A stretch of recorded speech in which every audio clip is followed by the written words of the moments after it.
Pessoal, o intuito dessas aulas que nós fazemos em relação ao grupo, um grupo contábil, né, chamado G7, majoritariamente formado por contadores que estão aí no seu dia a dia atuando com a área contábil, tributária, seja lá nas suas várias esferas de atuação, e nós fazemos periodicamente, pelo menos aí uma vez ao mês, encontros sobre temas, né? O nosso encontro deste mês é sobre o ISS. E como que surgiu esse tema, né? Foi até uma situação interessante que nós tivemos no grupo em relação a uma retenção. Eu só não me recordo mais qual era o serviço, acho que era serviço médico, se não estiver enganado, em que havia ali um conflito de competência de municípios, né? Um município que não teria a competência para cobrar aquele tributo, estava querendo cobrar apenas por conta de o serviço ter sido prestado lá,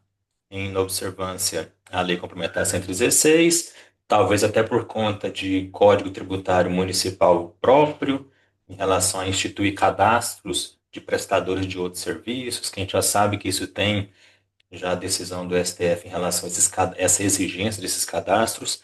Mas, enfim, como é um tema que vira e mexe sempre surgem dúvidas sobre para onde que eu vou ter que recolher ISS, se de fato tem que recolher ISS, se aquilo é ou não é serviço, quando é que pode existir alguma retenção do tributo na fonte, esses conceitos principais em relação ao tributo, que às vezes muitas pessoas acabam deixando de lado por achar que ele é muito simples, né? Porque é uma prestação de serviço, é mais fácil, mas existem muitas particularidades e diariamente surgem dúvidas. Acredito que na rotina de vários de vocês, seja enquanto os praticantes daquela legislação ou enquanto contratantes de algum serviço, a matéria do ISS, ela tem sim as suas particularidades que precisam ser observadas com cautela, tá? Então, em relação a esse tema, nós convidamos, né, o professor Hélio Mauro para trazer esse assunto para nós, que inclusive fez algumas considerações importantes em relação a essa pergunta quando surgiu lá no grupo. Então, vamos concluir essa discussão que tivemos, acredito que umas 2 ou 3 semanas atrás, né, Hélio? Antes disso, pessoal, aproveitando, para quem não conhece, né, o nosso grupo, ele é um grupo de WhatsApp, basicamente, um propósito inicial em que eu tive uma intenção de juntar profissionais para estudar, porque é muito fácil a gente ter no nosso dia a dia questões muito operacionais. Ah, eu quero fazer tal coisa, eu quero executar um SPED, quero saber o que que é uma validação de um arquivo, como é que faz um perder comp, etc. Um aspecto muito operacional e nós deixamos o estudo de lado. Os contadores precisam ter essa rotina de ter um contato mais próximo da legislação, e aí a reforma tributária, por exemplo, é um tema que faz com que o contador seja um protagonista, ele precisa assumir essa posição de protagonista na reforma, principalmente nesse período de transição, tá? Não deixando de lado nenhuma outra profissão, mas o contador ele é primordial nesse primeiro momento, tá? Então ele precisa entender que é necessário estudar e todo dia exige alguma dedicação a isso. Então o grupo surgiu para isso, termos encontros, estudarmos, debatermos normas relacionadas à área contábil de modo geral. Nosso grupo ele surgiu final de 24. Em 2 meses nós lotamos a capacidade do grupo, não temos mais vagas. Acredito que em vira e mexe surge uma ou outra vaga no grupo, que é uma ou outra pessoa sai, né? Mas a gente sempre está ali com o grupo bem ativo em relação a isso. E o nosso grupo já está preparando o segundo seminário, né? Nós fazemos os encontros também no formato de seminários, de palestras. Nosso segundo seminário já está marcado para setembro, dia 20 de setembro.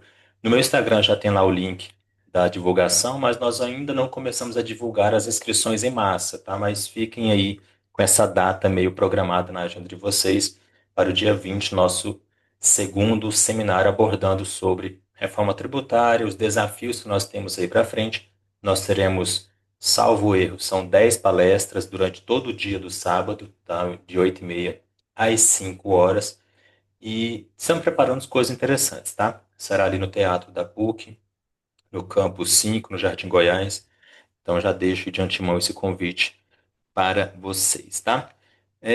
Então vamos lá. Brevemente apresentando aqui o Hélio para a gente ser mais objetivo possível.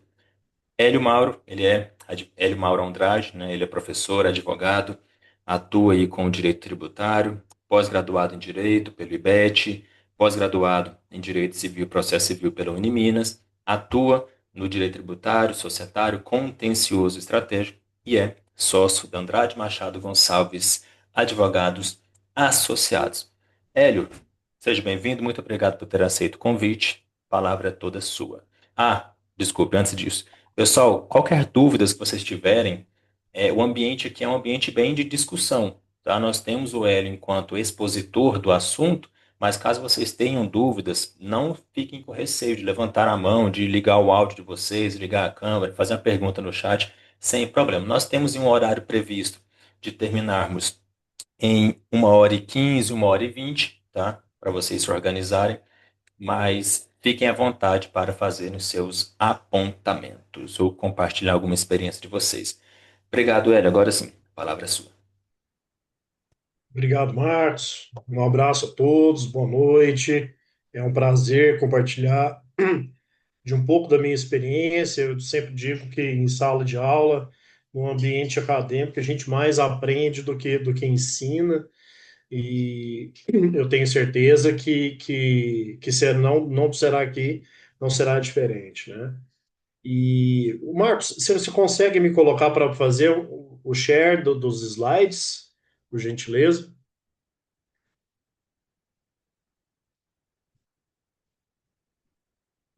Vê se deu certo.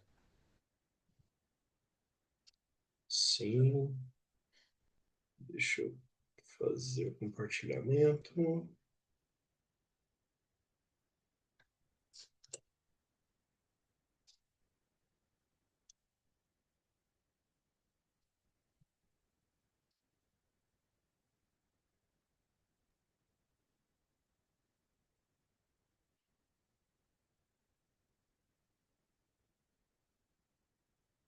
Está aparecendo em duas telas, não sei se você consegue colocar modo de Peguei. apresentação. Deixa eu colocar só uma tela aqui.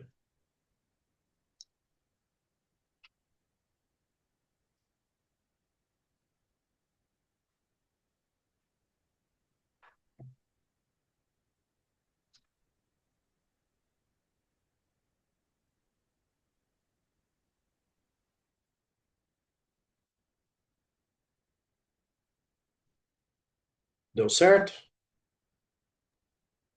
Carregando, sim, deu certo. Deu certo. Bom, então hoje a temática.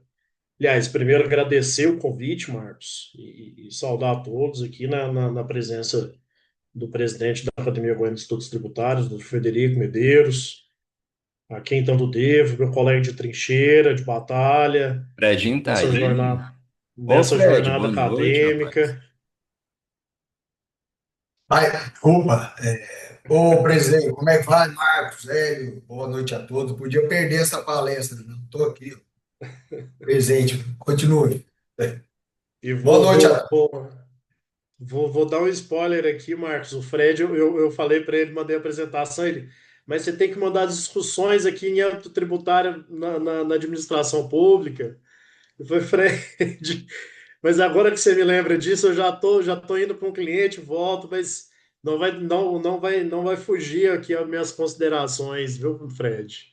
O Frederico, que é o representante da OAB no CTF Goiás, está aí desempenhando uma missão, né, Fred? Já há 4, 5 anos, Vou indo por sétimo. 7 anos, né? Uma verdadeira batalha. Mas voltando aqui, pessoal, nas aulas da minha graduação, e eu sempre gosto de falar isso, eu sempre digo que se tem um imposto que foi o renegado, o patinho feio, e que agora se torna, né, a bola da vez, é o ISS, né? Nós temos aqui o ISS, onde que estados, a União sempre relegaram o ISS a um segundo plano, e agora com a nova dinâmica da economia, né, essa economia digital, essa economia muito mais voltada, menos voltada à industrialização, mas uma economia mais de serviços, de atividade econômica, né? Essa economia mais digital. Então, quando a gente vê isso, tudo se torna um pouco serviço, né? Tudo se torna um pouco economia, né? E aí, a discussão que gerou o convite do Dr. Marcos para ser feita essa palestra, ela se dava num questionamento que foi feito no grupo acerca da atividade médica, né? Se na atividade médica, aonde que era devido o serviço? E aí a pergunta era, olha, eu tenho um CNPJ, por exemplo, em Goiânia, e tenho um outro, uma filial, por exemplo, em Tubiara, né? A pessoa jurídica, né? Ela presta serviço nos dois. Mas aonde que é devido? É na filial ou é na matriz, né?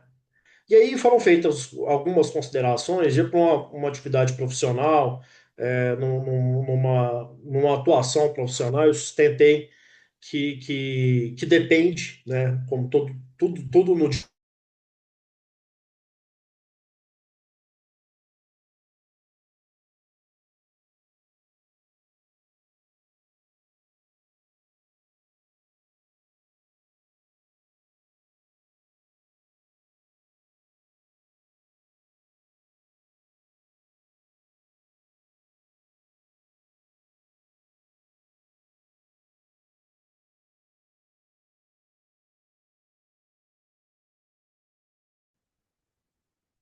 que seria aí a competência dos municípios, o inciso terceiro tem a seguinte redação: serviços de qualquer natureza não compreendidos no artigo 155, segundo, definidos em lei complementar.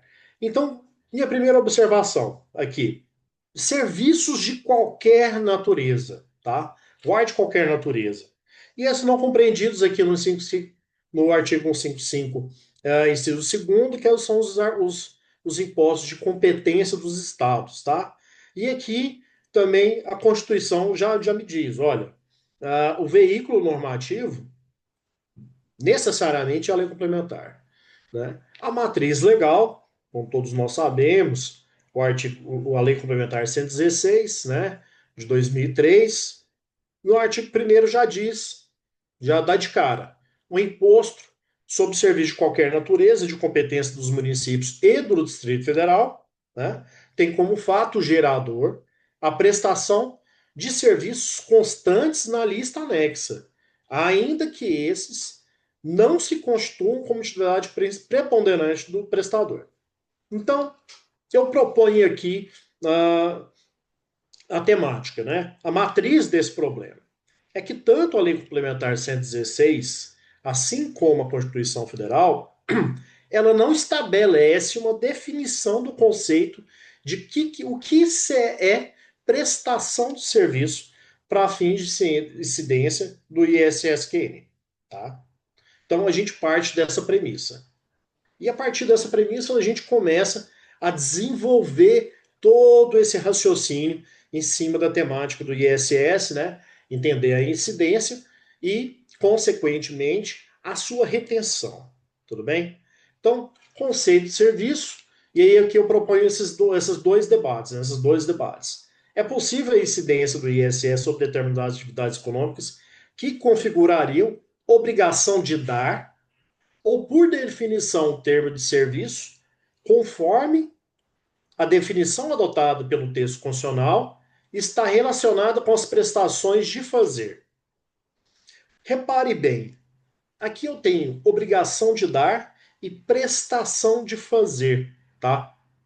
Esse debate aqui, não por acaso, ele coincide aqui com o direito civil, tá? O que seriam essas obrigações de dar e as prestações de fazer? Porque na ótica do direito civil, a obrigação de dar coisa. E a prestação de fazer é de fazer coisa imaterial, ou seja, prestação de serviço. Tudo bem?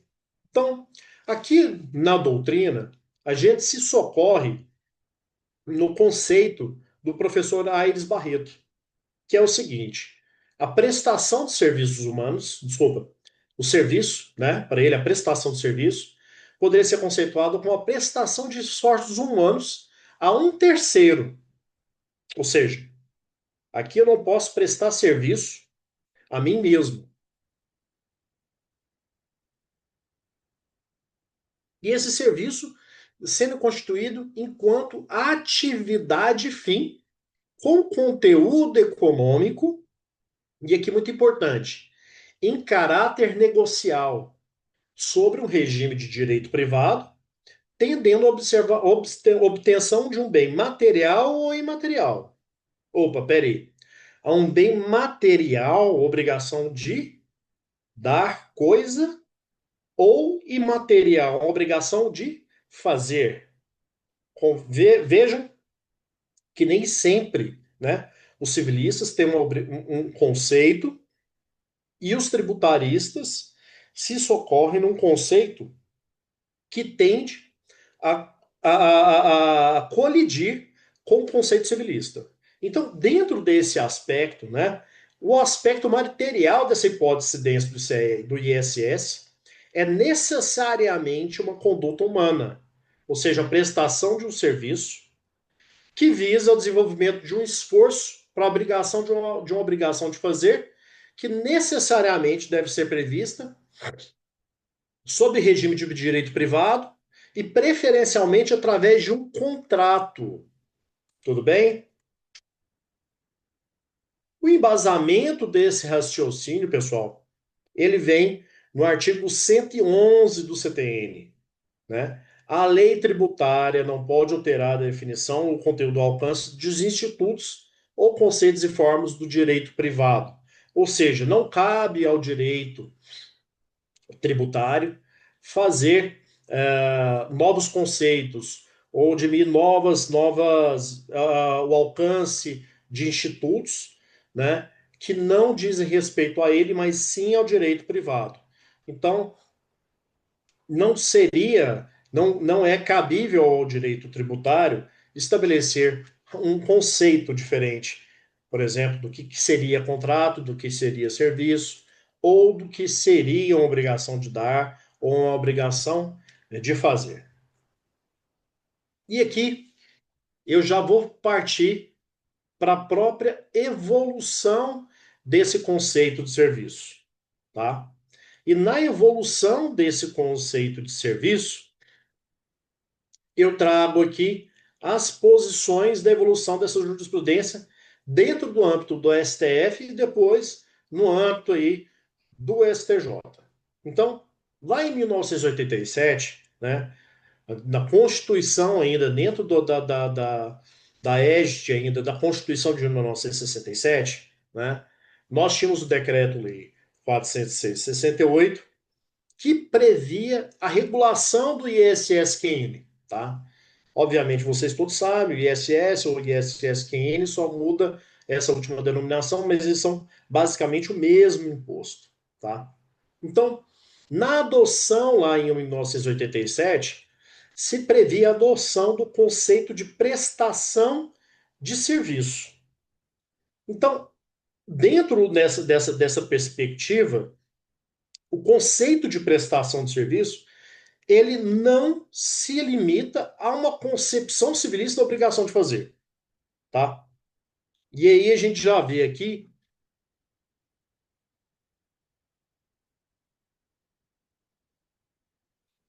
que o próprio Geraldo Ataliba, né, talvez o maior tributarista brasileiro, né, um homem além da sua época, do seu momento, ele já entendia que esse conceito de serviço não se poderia limitar a essa visão de obrigação de fazer, né? Ele entendia o próprio conceito de serviço enquanto um ecossistema econômico de circulação de bens e materiais. Então ele entendia que o conceito de serviço ele necessariamente se inseria dentro desse ecossistema econômico, dentro de estruturas econômicas, não se limitando somente na prestação ou no fazer ou no dar, tá? E esses precedentes aqui são os precedentes do RE 112.947 e do RE 115.103 de São Paulo, ambos de São Paulo. Bom, nós adotamos depois a Constituição de 88 e voltamos a um conceito, ou seja, a uma regressão no pensamento da jurisprudência brasileira, tá? Se passa a adotar o conceito de obrigação de fazer. E o leading case, né, onde que o STF começa a regredir nesse pensamento é o 110, 116, 121 de São Paulo e o R1, RE 446003. O que se entendia dentro dessa adoção do conceito de obrigação de fazer?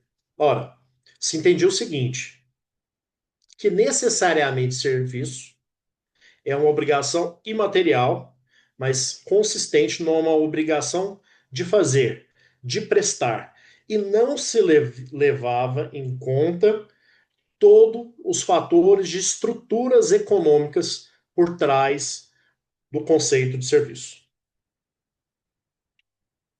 Para deixar mais claro, prestei algo imaterial, serviço. Não se leva em consideração toda a estrutura econômica, mais uma vez, não se leva em consideração mais nenhuma dessas estruturas econômicas. Se leva em consideração somente o conceito, né? O tributo municipal, por assim dizer, somente pode decidir sobre aquelas obrigações de fazer. Posteriormente, né, acho que o tribunal e o próprio tribunal é um órgão dinâmico, é um órgão vivo, e a interpretação da própria lei ela necessita dessa dinâmica própria. Por quê? Porque as relações, né, empresariais, o tipo de hipótese de incidência do imposto, ele difere com o que o mundo vai andando, né? Então, há essa volta do conceito econômico no RE 592.905 de Santa Catarina, né? Que é o famoso contrato de arrendamento mercantil, é o leasing financeiro. E aí o STF deixa claro que o contrato autônomo não é misto, é núcleo, é o financiamento, e não a observação, uma prestação de dar. E o financiamento seria caracterizado enquanto um serviço. Até tem uma posição muito engraçada aqui, que é a seguinte: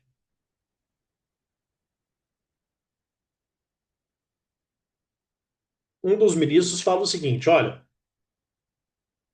se o financiamento, se não incide o financiamento, né, o IOF, sobre o leasing financeiro, né, deve incidir o ISS, porque alguma base tributável ele tem que se adequar a alguma base tributável. Então, há muitos questionamentos, a doutrina e a advocacia como um todo questionou muito esse julgamento, mas nós partimos de uma concepção antiga, né, do conceito de obrigação de fazer, né, a gente deixa de lado a concepção civilista e volta a esse conceito econômico de serviço, tá? Apesar esse RE em específico, nós temos uma grandes críticas acerca dele. Por assim dizer, ele é muito interessante porque ele passa, né, mais uma vez, ele passa a adotar o conceito moderno de serviço, tá? E aí, nós temos aqui, né? E depois desse IRE, nós temos aí já quase 9 anos, né? Essa volta gradual, e eu vejo uma consolidação dessa volta gradual com a edição da súmula vinculante 31, que tem a seguinte redação: é incondicional a incidência do imposto sobre serviço de qualquer natureza, o ISS, sobre operações de locação de bens móveis. Né? Essa aqui é um tema batido para quem trabalha com ISS. E eu também faço aqui também a observação do tema 212, né, do STF, em que se afirma que é inconstitucional a incidência dentro da operação, né, da incidência do ISS sobre essas operações de locação de bens móveis, onde há uma dissociação, né, dessa prestação de serviços. E chegamos aqui também, né, por fim, nesse RE 592905, onde que o ministro Eros Grau, né, propõe um problema que leasing, aliás, é financiamento, e aqui se interpreta a expressão qualquer natureza, chegou-se ao absurdo de não menos serviço, qualquer for a natureza, deve necessariamente incidir o ISSQN, né? Então, a gente retorna dessa adoção desse conceito econômico, basicamente 2017, e aí eu venho aqui para ler o RE uma parte do RE 651, 703, em que se diz: a lei complementar ou definir o serviço de qualquer natureza a ser tributados pelo ISS, arrola serviços por natureza, inclui serviços que, não exprimindo a natureza de outros tipos de atividade, passam à categoria de serviços para fim de incidência do tributo por força de lei, visto que, se assim não considerados, restariam incólumes a qualquer outro tributo, e, em caso de operações mistas, afirma a prevalência do serviço para fins de tributação pelo ISS. E aí eu falo, né? Oi, Marcos, pode levantar, pode falar. Aproveitar essa parte aí para fazer um, um comentário que muitas vezes a gente tem aqueles conflitos de incidência dos tributos, né? O ISS, ICMS, até mesmo o IPI às vezes entra nesse conflito de incidência, que se for para comentar só sobre isso, cabe até uma outra aula, mas só para fazer um parênteses em São relação as, ao que as, está as, fazendo. as famosas operações mistas que tanto dão É, trabalho. então, se a gente for pegar a incidência do ISS, além de ter toda essa estruturação que você está bem colocando para a gente, ele depende de uma lista para definir. Olha, por mais que ele até atenda os requisitos de conceito econômico, que você tenha alguma coisa material fazendo, servindo, que seja, mas precisa que tudo isso esteja em uma lista, vamos colocar assim, entre aspas, taxativa, né, da Lei Complementar 116. Então, a gente pode citar, não sei, o caso das óticas, a gente pode citar Uhum. serviços que a gente teve discussões dos softwares, né, se é mercadoria, se é serviço, vários conflitos de incidência que, se não tiver na 116 escrito que aquilo é um serviço passivo de tributação, até pode ser um serviço, mas ele não estaria sujeito à incidência do ISS. Então, a primeira análise nossa é conceituar se de fato é um serviço e definindo o que é um serviço, se ele está previsto a tributação. Eu gosto de usar essa explicação só para citar o exemplo da tatuagem, aplicação de Uhum. piercing, são coisas assim que existem desde que o mundo é mundo. Só passou a integrar a 116, vamos colocar pouco tempo atrás, 2016, 2017, né? É. Marcos, e tem uma observação que eu falo quando do julgamento do 592, né, do RE 592905, porque não me constava ali que esse leasing estava previsto na própria lista da lei complementar. Viu? Então, olha, se leasing é financiamento e ele não está previsto para incidência do IOF, há de se ter como incidência, base de incidência, o ISS. porque alguma base tributável nós temos que achar para ele.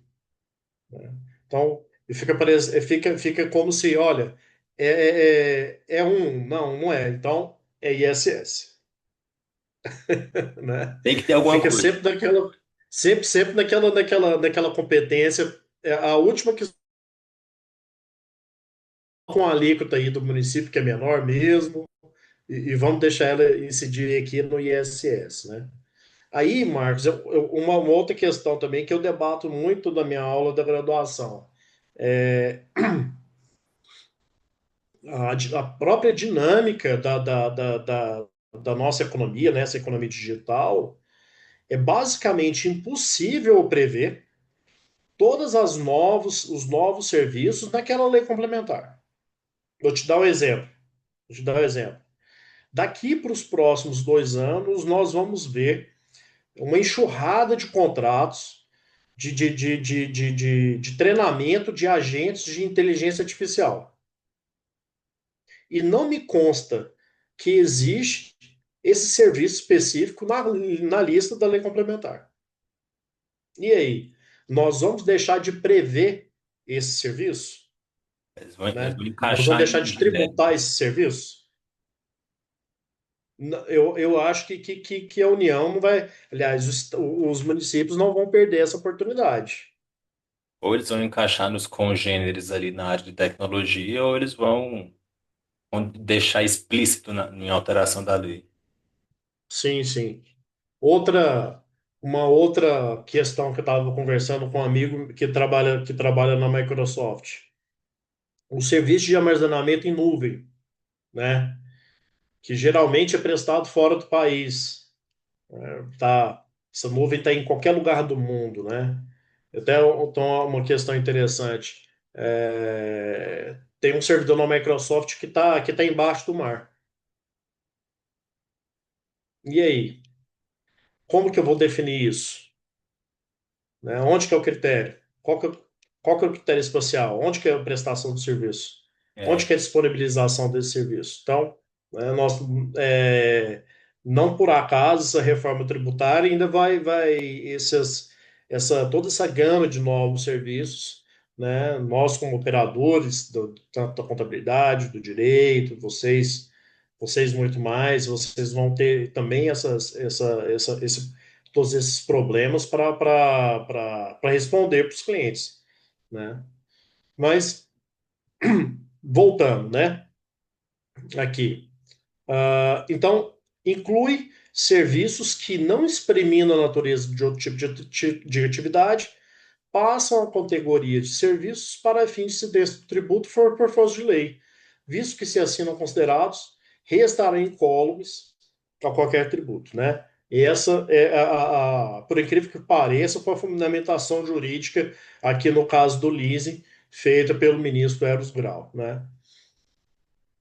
Salvo engano, aqui só teve um voto divergente, que foi do ministro Celso de Mello, tá? Não, Marco Aurélio, ministro Marco Aurélio. O ministro Marco Aurélio, ele divergiu desse voto. Em caso de operações mistas, afirma a prevalência do serviço para fins de tributação pelo ISS. E aqui, Marcos, fazer mais uma observação que você muito bem colocou. Por exemplo, serviço de ótica, né? Eu vou lá e encomendo um óculos, faço pedido de encomenda de um óculos, né? E esse óculos é feito sob medida. Né? É ISS ou ICMS? depende de quem Oi, vai ser Marcos, o você tá. auditor que vai responder, né? Na ótica eu só não recordo qual foi o ano do julgamento, né? Mas ficou pro ICMS, os municípios parece que não conseguiram ganhar essa aí. Mas existe a questão, tecnicamente existe um fazer ali, né? Um serviço. Existe toda uma atividade econômica envolvida ali, né? Então, a lógica do julgado, né, que eu deixo aqui para vocês, concessão de serviços compreendidos no 155 CIS, o segundo, né, que seria as casas do ICMS, qualquer operação de circulação imaterial de bens, abarcando toda manifestação econômica, e não só as manifestações relacionadas ao trabalho humano em favor do outro, ou seja, as obrigações de fazer, tratam-se de um afastamento completo da lógica do 110 do CTN. Então, o ISS passa a incidir dentro dessa ótica.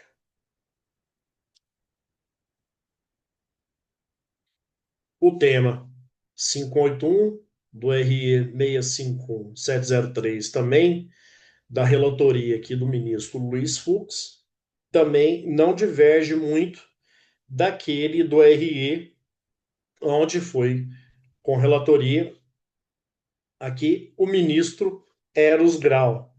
Ou seja, há uma consolidação da jurisprudência aqui do STF acerca do conceito de serviços, né? A rola serviço por natureza, inclusão de serviços que não exprimem a natureza de outro tipo de atividade para essa categoria de serviços, e em caso de operações mistas, afirma a prevalência do serviço para fins de tributação pelo ISS, tá, gente? E aqui uma outra temática que gostaria de passar para vocês é acerca dessa interpretação, e eu digo que é uma interpretação que ela não pode ser dissociada, ela deve ser sempre feita de forma conjunta, de forma que a interpretação dessas duas normas, né, uma não deve restar por retirar a essência jurídica uma da outra, mas sim elas devem ter como plano de fundo essa conjugação. E aqui eu faço essa interpretação tanto do artigo 3º, tá? E, e eu coloquei aqui só um dos incisos, gente, porque o artigo 3º acho que são basicamente uns 22 incisos, 21 incisos, é coisa pra caramba, e aí se a gente fosse ficar falando sobre cada um deles, ia ficar um pouco tanto quanto maçante, mas é que eu faço a observação aqui, bom, fazer mais uma vez a leitura aqui do artigo 3º, o serviço considera-se prestado e imposto devido no local do estabelecimento do prestador ou na falta do estabelecimento no local do domicílio do prestador, exceto nas hipóteses previstas nos incisos 1 a 25, quando o imposto será devido no local, tá? Então, vou dar um edibetiano aqui, Marcos. Esse aqui, né, para deixar meu amigo Frederico feliz, né, Fred? Dentro da estrutura da regra matriz de incidência tributária, esse é o critério espacial, né? Então, é o espaço onde considera-se previsto, né, prestado, o local de prestação do, do serviço. E aqui eu tenho dois problemas. É estabelecer esse conceito de estabelecimento do prestador, né, e fazer essa análise de interpretação do dispositivo de forma isolada. O que a gente propõe aqui para ficar melhor? E aí eu vou fazer, Marcos, só um recorte aqui, bem rápido aqui, só para vocês entenderem, tá, gente?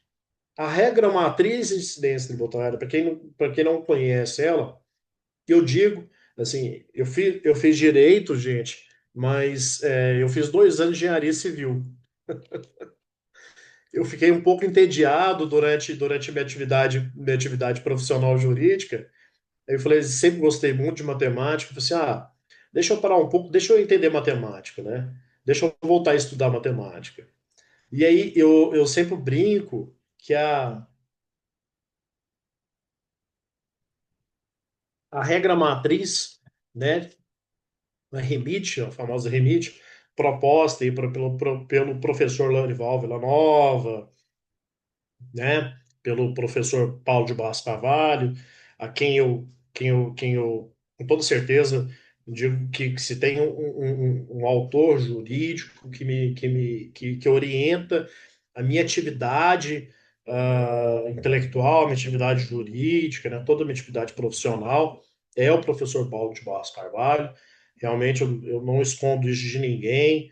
o construtivismo lógico-semântico mudou a minha carreira, né? E eu sou muito grato ao Instituto Brasileiro de Estudos Tributários, da qual eu sou parte. Eu digo que eu brinco com a Thalita, que é a coordenadora do IBET aqui de Goiânia, digo que o IBET é mais do que um mero curso, é uma seita, né? Porque você fica sempre naquele looping da regra matriz de incidência tributária. Quem é tributarista, tem um amigo meu que é assessor de juiz, ele fala assim: a primeira coisa que eu sei que vem uma peça no tributarista do IBET é que de primeira ele já coloca a regra matriz de incidência tributária. Mas por que que a gente coloca essa regra matriz de incidência tributária? Por que que toda essa construção, né, do construtivismo lógico-semântico, por que que ela é interessante? Ora, a regra matriz de incidência tributária são hipóteses, né, é uma forma, basicamente uma fórmula matemática, onde que elas faz a descrição das hipóteses de incidência. Então, faltando algum daqueles critérios previstos na hipótese de incidência, né, não há incidência da regra tributária. Então, faltou o critério espacial, não tem incidência. A regra não incide. Então, eu acho muito interessante, eu sou um verdadeiro fã, e depois que você aprende a fazer essa delimitação, né, colocar todos esses critérios, entendê-los, você passa a entender o direito tributário, né, como um todo, de uma forma diferente. Mas então, voltando depois desse breve recorte, Marcos, e aí o artigo 4º da Lei Complementar 116, que considera estabelecimento, né, ou seja, o critério espacial, o critério de espaço aqui, do prestador local onde o contribuinte desenvolve atividade de prestação de serviço, de modo permanente ou temporário, e que configure, olha aqui que interessante, uma unidade econômica ou profissional. E ainda diz, é irrelevante para a caracterização desse estabelecimento, Marcos, as denominações de filial, sede, agência, posto de atendimento, sucursal, escritório de representação, contato, ou quaisquer outras denominações que venham a ser utilizadas. Ou seja, a interpretação do artigo 3º e do 4º deve ser feita de forma conjunta. E o mais interessante aqui é que tanto a jurisprudência do STF e do STJ chegaram a esse ponto de vista e vem a lei complementar e fala: olha, peraí, estabelecimento é configuração de unidade econômica profissional. Então, resta claro para mim esses critérios, né? O próprio. Oi, Marcos, pode falar. Vou colocar aqui uma situação que muitas vezes no dia a dia do imediatismo, o pessoal fala assim, onde é que é o seu CNPJ? O texto do artigo 4º, deixa eu jogar essa pergunta para você, né? Ele falou o seguinte, olha o que está lá no CNPJ, aquele endereço lá é o estabelecimento prestador, é isso? A gente tem que analisar com bastante cuidado a legislação, né? Com bastante cuidado. Olha, é a configuração da unidade econômica. E aí eu vou falar, Marcos, que não tenho resposta pronta para isso. A resposta, Marcos, depende. O cara tá com o CNPJ errado, né? Aí complica. Depende. Depende. Vou te dar um exemplo. Eu tenho uma agência de publicidade aqui em Goiânia. Toda a minha estrutura está aqui em Goiânia. O contrato foi feito aqui em Goiânia. Mas a quem eu presto serviço? Para uma empresa de São Paulo. A minha visão é que a unidade econômica é em Goiânia. A prestação do ISS é aqui. Oi, Fred, pode fazer as suas considerações, meu amigo.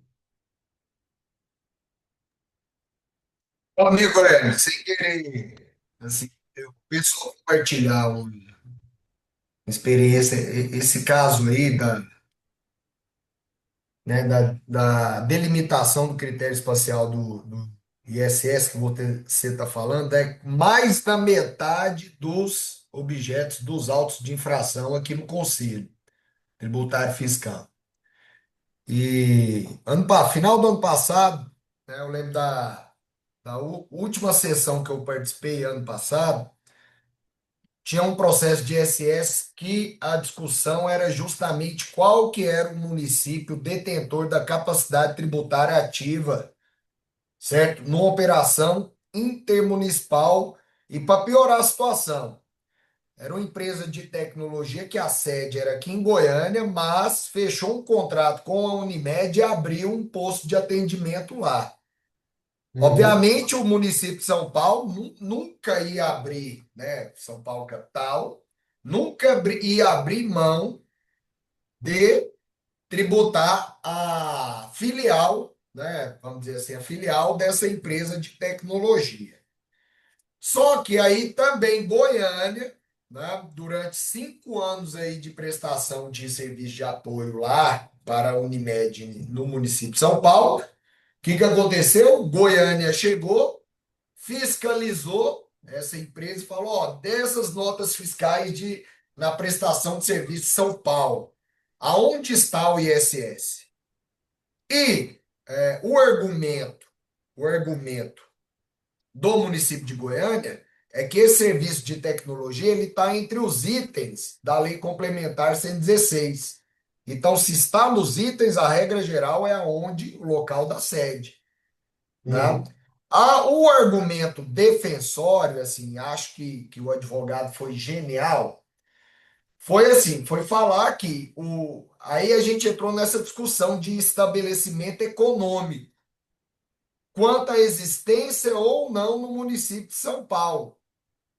Então, o que que aconteceu, né? Assim, isso foi assim, foi engraçado, viu, Ellen Marcos, porque essa empresa ela passou por três advogados. O primeiro fez uma defesa péssima, não sabia dessa discussão que a gente está tendo aqui. Vejam vocês a relevância.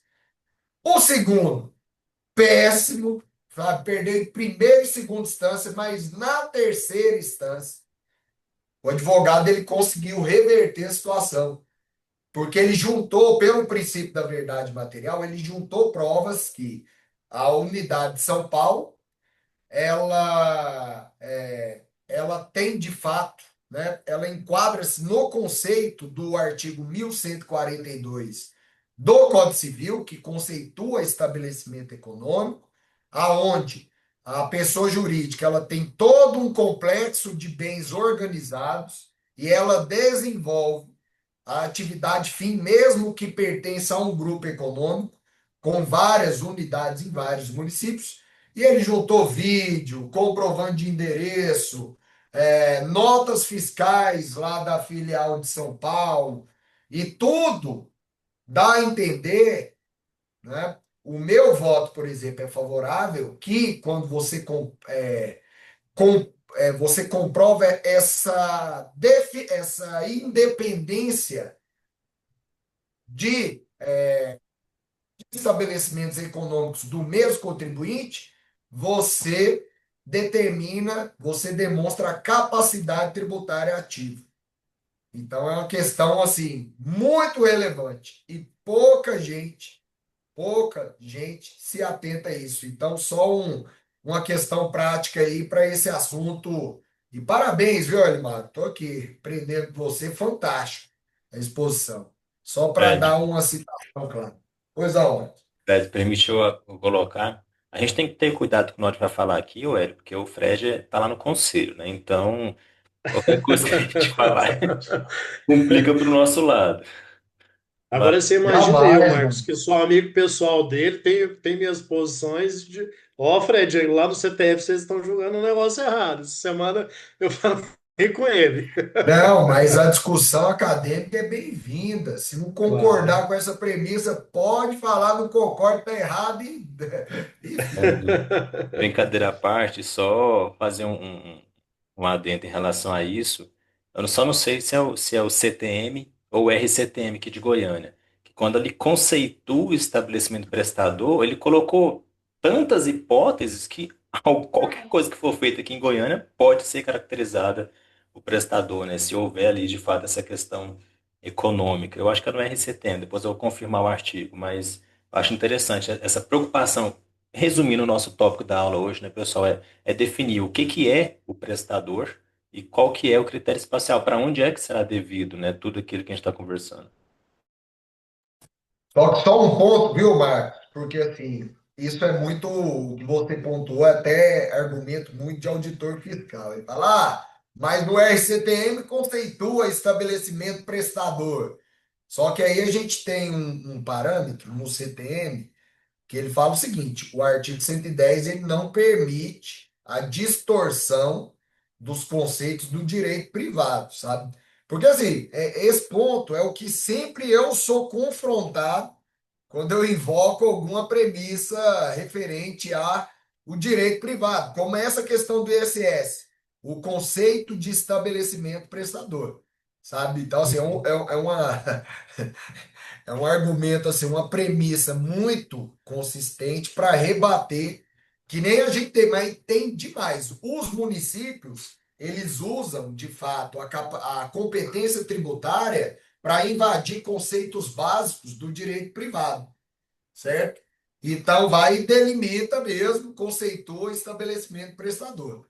Só um Goiânia, ela, adendo. ela coloca um monte de coisa. Basicamente, qualquer coisa vai ser estabelecimento prestador em Goiânia, porque ele coloca indicação de endereço numa correspondência, num site de internet, contra telefone, coloca qualquer uma, e ele coloca assim, como é que é? Qualquer uma das situações abaixo caracteriza o estabelecimento prestador. Realmente ele é bem amplo esse artigo no CTM. Hoje você tem os endereços fiscais, né? Então, qualquer lugar pode ser sede de alguma coisa, né? Esse endereço virtual é outra questão também. Essa é uma outra questão. E interessante, Fred, que você está falando, é que por essa lógica aí desse julgamento, dos argumentos dessa empresa de tecnologia, né? É, nós temos duas situações agora que eu estou pensando. Laboratórios, né? Laboratórios eu tenho postos de coleta em N municípios, né? Salvo engano, também é uma discussão antiga que teve há muitos anos atrás, as agências de bancos. Agora você imagina se todo o ISS prestado de serviço bancário fosse recolhido somente em Osasco pelo Bradesco, né? Ia virar outra guerra também, né? Marcos, deixa eu só compartilhar aqui, voltar a compartilhar, e a gente já encaminha aqui para o final da nossa exposição. Já está no compartilhamento. Já está? Já está no artigo 4º. Está no artigo 4º? Então, aqui, o conceito também, a identificação desse conceito de estabelecimento prestador aqui do artigo 4º coincide também com a doutrina aqui, com o conceito do professor que é o Achará, do conceito de estabelecimento para fim de ISS, ou seja, é amplo, a identificação leva em conta diversos fatores que, isolados ou conjuntamente, caracterizam a existência de um estabelecimento com habitualidade da prestação de serviço em um determinado município e em face da existência de um ponto em contato com clientes.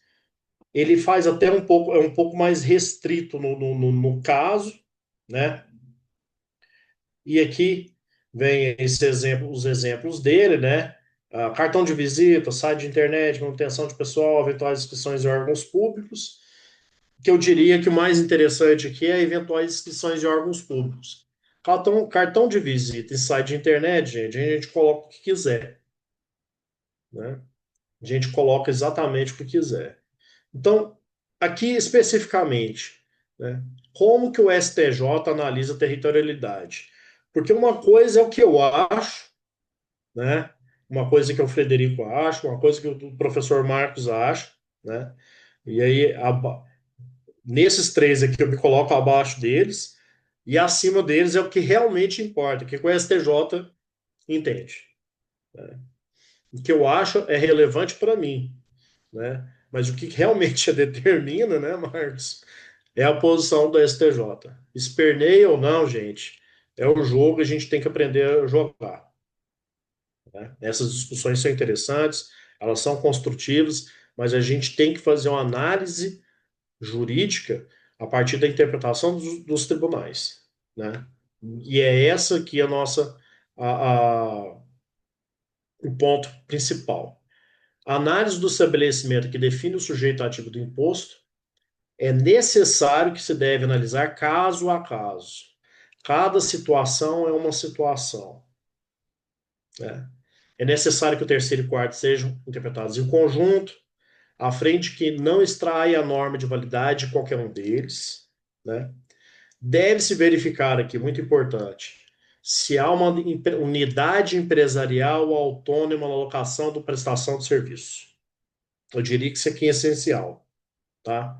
E aqui a gente retira essa denominação de sede, filial, tudo bem? E de outro lado, se não existir o estabelecimento local do prestador de serviço, o ISS é devido ao município do local da empresa que efetivamente prestou o serviço. E aqui uma observação, mero deslocamento da mão de obra ou de algum tipo de ferramenta necessária para prestação de serviço não é apto a alterar a competência desse ente tributante. Isso aqui, pessoal, é o caso daquelas empreiteiras que prestam serviços em vários municípios, tá? Então, eu fiz a deslocamento de mão de obra, de maquinário. Será que isso, por si só, né, ela configura a prestação, a incidência do ISS em determinado município? Ou desloquei um técnico para prestar o serviço em determinado município? É um critério capaz de fazer, né, de fazer incidência, né, de provocar incidência do ISS naquele determinado município? O STJ entende que não. Mais alguns casos aqui, alguns precedentes para a gente analisar, né? Para identificação do sujeito ativo da obrigação tributária em sede de ISS, deve-se verificar se há essa necessidade dessa unidade empresarial autônoma. Mais um julgado aqui, só para a gente passar, para não ficar muito maçante, tá?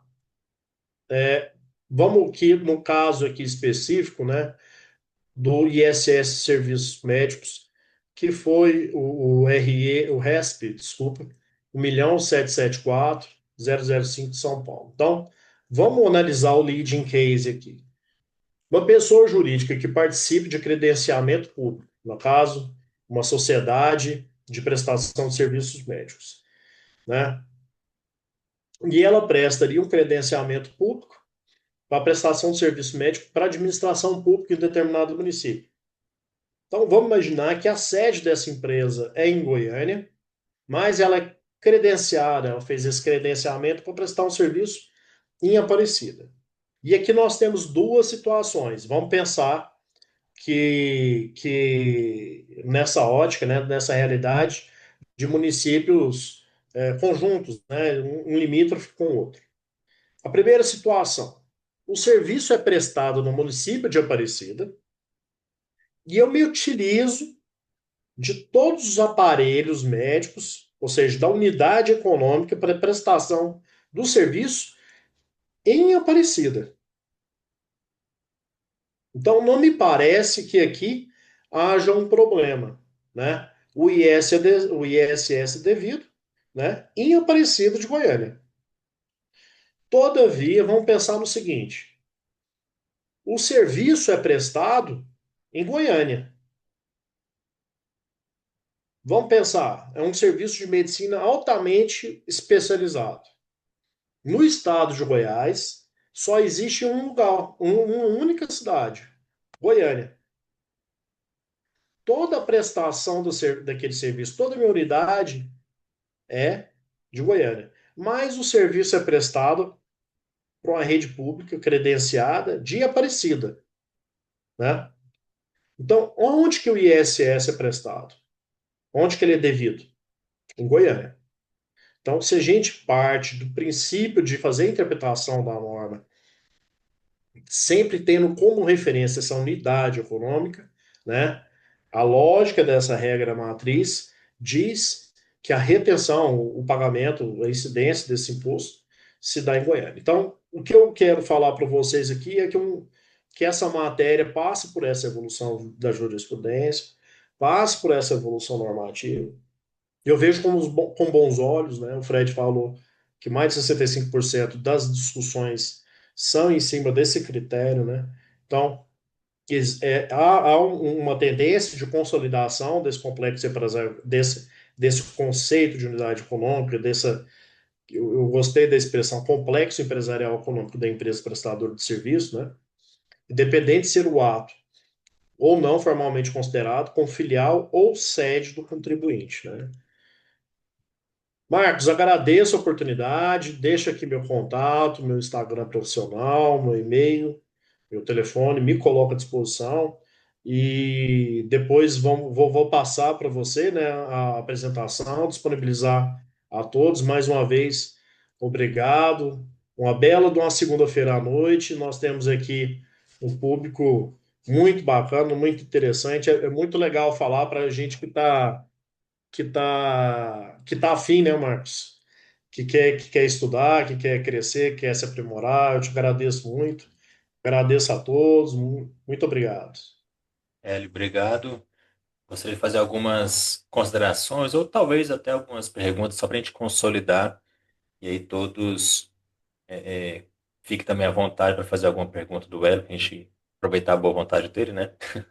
Mas vamos lá, aproveitando também a presença do Fredão Não sei aí. se vocês repararam, minha esposa teve que viajar meio rápido.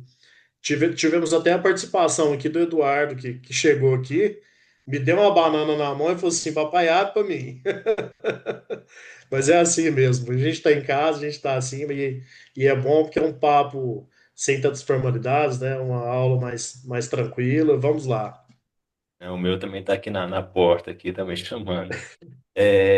Mas assim, vamos lá. A gente tem algumas ponderações interessantes, algumas considerações em relação a isso. Então, a gente pode destacar para todo mundo aqui os dois pontos mais, talvez, né, essenciais em relação ao ISS, é nós definirmos qual que é o estabelecimento prestador, não nos preocuparmos apenas com a definição de sede filial, preocupar no contexto econômico, de onde é que a empresa ou aquele sujeito, né, de fato exerce ali a sua prestação de serviço, e identificando isso, você vai olhar para o seu serviço e pelo aspecto espacial, saber para onde será devido, se é no local do estabelecimento prestador, né, ou no local da prestação de serviço, no local da execução.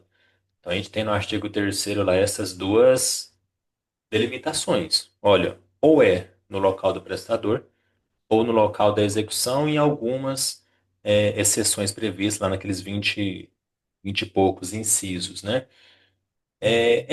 Não sei se como é que está isso também no conselho aqui em Goiânia, mas não acontece muito aqui na nossa região, vamos colocar aí em outras localidades que acontecem, essas aberturas dos, entre aspas, PJs, tá? Das pessoas Uhum, que abrem ali, que eu acho também que era uma das questões mais debatidas no grupo naquele momento, sobre vamos colocar aqui, não sei, um nutricionista, sei lá, um nutricionista, um psicólogo, uma pessoa que faz um atendimento mais intelectual e não necessariamente tem toda uma infraestrutura de aparelhos, de equipamentos por si. Constitui ali um CNPJ por pressão do seu empregador, que determinados hospitais em Goiânia fazem isso, ou em qualquer outra localidade, desculpa, em Goiânia não faz isso, perdão, tá aí.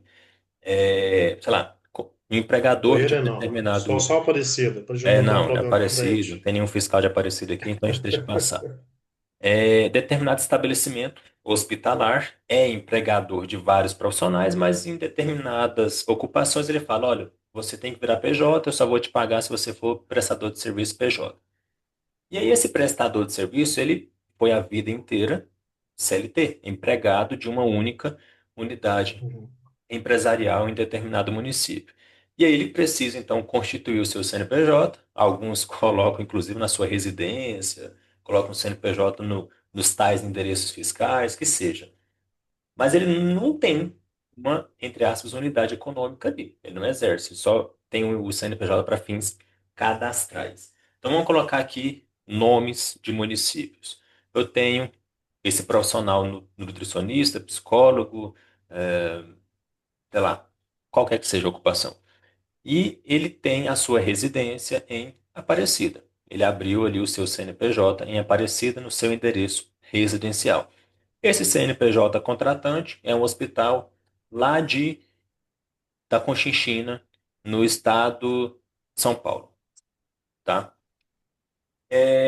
E esse prestador de serviço, ele está diariamente nesse município hipotético lá em Conchinchina e emite a nota fiscal do seu endereço fiscal de Aparecida para esse contratante lá de São Paulo. Analisando tudo que a gente comentou aqui, do estabelecimento prestador e o local do critério espacial, qual que seria aí a sua, vamos falar, enquanto auditor ou enquanto professor, a posição de para onde seria devido esse ISS? A primeira pergunta, para onde seria devido o ISS? Nesse município do cadastro, prestador ou no estabelecimento onde ele estaria exercendo a sua atividade? Marcos, eu vou além. Vou dar um exemplo aqui de casa. Minha esposa é médica e trabalha com diagnóstico por imagem. Ela tem uma empresa com matriz sede em Cuiabá e uma filial em Goiânia. E ela presta serviço nas duas cidades. Então, o serviço que ela desempenha em Cuiabá, eu rodo a nota por Cuiabá, porque ela se utiliza de toda a estrutura econômica do prestador de serviço dela em Cuiabá. Apesar dela estar em Goiânia, dela fazer o laudo de Goiânia, né? Mas todos os equipamentos, toda a estrutura econômica está em Cuiabá. De outro lado, aqui em Goiânia, ela também presta o mesmo serviço, lauda daqui, nós moramos aqui, né? E eu retiro a nota por aqui. Mas, por exemplo, a contabilidade anterior dela retira o ISS do serviço prestado em Goiânia lá em Cuiabá. Não raras vezes isso acontece muito, né? É Acho que absurdo. esse é o que mais acontece, né? Então eu falei assim, olha, peraí, tive que conversar. Isso me gerou um auto de infração, né? Gerou um auto de infração para a empresa.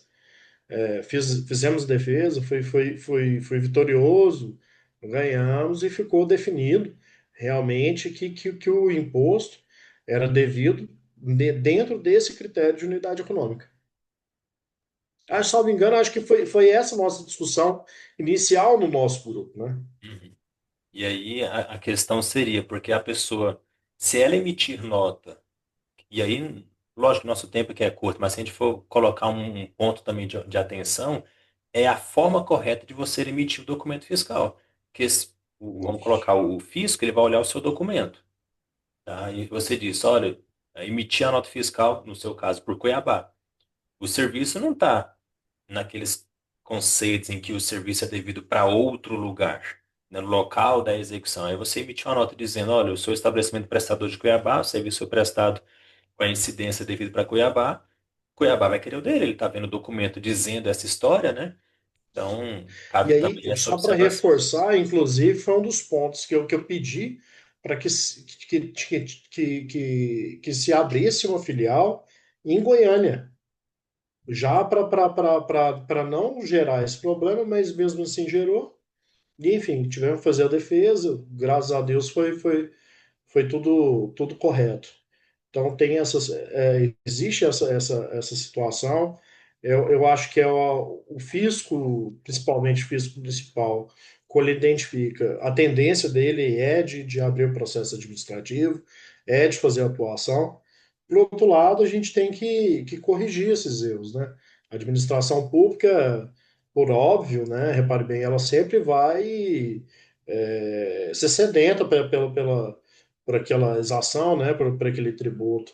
Então, cabe a nós fazermos essas defesas, enfim, trabalhar, não só pagar o tributo, como também fazer a defesa do que nós achamos que é devido, né? É isso. Fred, alguma consideração?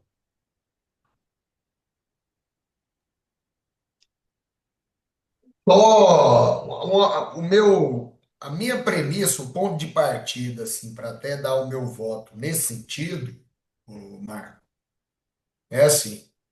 Primeiro, né, tudo depende da verdade material.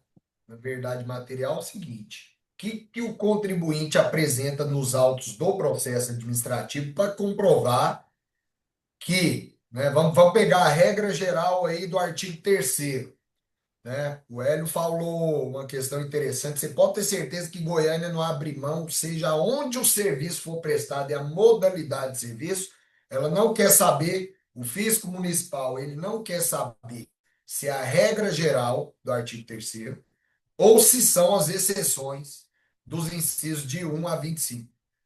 Para ele, o espaço, o território, né, o município de Goiânia, ele sempre vai ser competente para tributar. Mas vamos lá. Vamos pela regra geral. Regra geral do artigo 3º, o professor L trouxe aqui com maestria, é o local da sede do estabelecimento prestador. Certo? O que é a sede? Aí o professor Marx foi, né, adiante, né, e interpretando o que o professor Hélio disse, o conceito na legislação tributária sobre o ISS de estabelecimento prestador, um conceito implícito, está no artigo 4º, é o complexo de bens. Só que esse artigo 4º ele tem que ser interpretado em sintonia com o artigo 1142 do Código Civil. Ele não pode distorcer o conceito que está no Código Civil. Porque qualquer código tributário municipal que desafie esse conceito, ele está ofendendo o CTM no artigo 110, consequentemente a Constituição no artigo 146, inciso 3, que atribui à lei complementar a supremacia em legislar. Então vamos lá. Falei em verdade material. Tudo vai depender do que o contribuinte traz aos autos. Por exemplo, na regra geral no local, né, da sede. Ok. Vamos supor, então, que aí eu estava falando esse caso, por exemplo, eu vou dar outro exemplo, de uma gráfica grande aqui em Goiânia, que ela tinha a sede aqui na capital e outro estabelecimento, uma filial lá em Aparecida de Goiânia. Só que aí é o seguinte, ela emitia nota em Aparecida. Por quê? Porque lá é 2% ISS.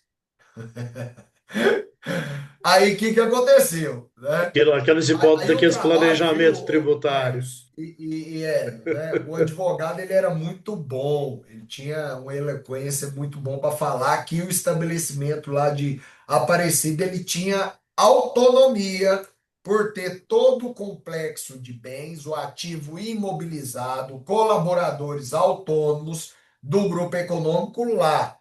Só que o fisco, ele deu azar, porque o fisco aqui foi genial. Ele foi bater lá no estabelecimento que ele apontou que tinha aparecido. E era uma lojinha desse tamanho, aqui, ó. Era uma casinha, tá? Então, qual que é a questão aqui? Que não existia complexo de bens, não existia colaboradores naquela unidade de Aparecida, e lá não era jamais desempenhado uma atividade fim, certo? Da empresa, a mesma atividade da sede não era desempenhada lá para dar essa autonomia. Então, isso legitimou, né, a procedência do auto de infração. Agora, se o contribuinte ele reúne, né, no outro caso anterior que eu falei, e comprova, né, que o contribuinte, nessa caso da empresa de tecnologia, ele comprovou que o advogado foi muito genial nos 48 segundos tempo. Ele comprovou mediante fotos, que aquele estabelecimento, aquela unidade de São Paulo, ele tinha autonomia jurídica, autonomia, com complexo de bens que a matriz desempenhava, funcionários próprios, certo? E lá não era um ponto de apoio, era apenas, era sim outra unidade que tinha mesmo desempenho e complexo de bens organizados e colaboradores que a matriz. Aí você falou, outra briga que tem demais, laboratório. Aqui tudo que é laboratório tem autuação. E falar, muitas vezes, esse serviço laboratorial, ele é a regra geral do artigo 3º, ou seja, está nos itens. Isso. Então, é no lugar da sede. Então, os fiscos, né, municipais aí, todos querem receber. Agora, esse ponto de coleta em Aparecida, senador Canedo, quando é um pontinho de coleta e a análise é feita em Goiânia, pode ter certeza que, de fato, o ISS ele vai ser devido em Goiânia e não nesses lugares de posto de coleta. Então, assim, só quis ilustrar aí, viu, Hélio? Excelente palestra, parabenizar mais uma vez, Obrigado. o Marcos também. Adorei o encontro, debate riquíssimo e assim, eu fico emocionado porque pelo menos 2 vezes por semana a gente tem sessão de julgamento, que o debate é esse, sabe? Então é bem legal. Mas obrigado, gente. Era só essas considerações que eu queria trazer aqui do Conselho Tributário Fiscal, viu? Um abraço. Parabéns, Marcos, viu? Show de bola esse grupo. É isso. Obrigado, Fred. Obrigado, Hélio.